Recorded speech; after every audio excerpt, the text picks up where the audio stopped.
Now discus are a very shy species of fish when they're new to the aquarium.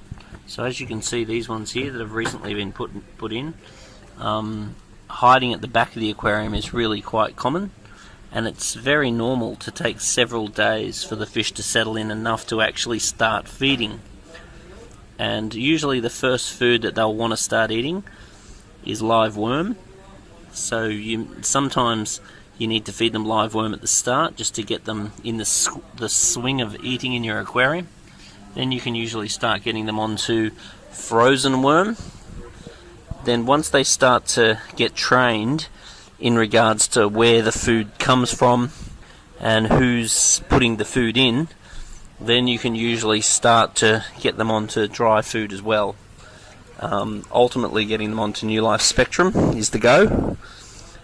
And the way that you need to get them onto New Life Spectrum is that you mix the frozen food in with the Spectrum so it all smells the same.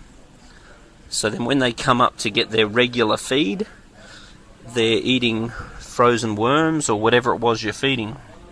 And they eat some Spectrum too because it all's mixed in and it's smelling like what they associate as food. So sometimes you've got to be a little bit patient. Sometimes it is a bit of a process. Other things is make sure your pH is a bit on the acid side. Make sure that your KH is not 0. Make sure your temperature is a bit warm. Keep the temperature about 28 degrees. That'll increase their metabolism and increase the chance of them feeding. And if you've got other fish that can train them to eat, it helps too. So having other fish in there that are rushing up and eating the food will help the discus to learn that behaviour.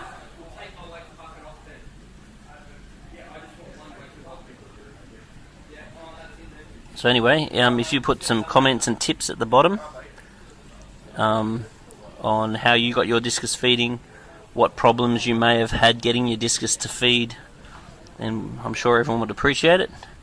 And I think everyone would agree that patience is one of the keys. The other key too with discus is feeding little and often. So instead of giving them one big feed a day, which sometimes doesn't suit them, they have a very small mouth and they obviously don't like to guzzle down food too much if they're only new to the aquarium. So if you fed them, the other thing I find that helps too is actually feeding them at night time, because in the wild they have the tiny little mouth which is for picking copepods and amphipods and so forth off the driftwood in the Amazon. So therefore they're all active at night. So in the wild, discus do actually feed predominantly at night time. They are opportunists, they'll eat whatever they can whenever they can. But giving them a feed well after the light's out, or even before you turn the light on, is also advisable.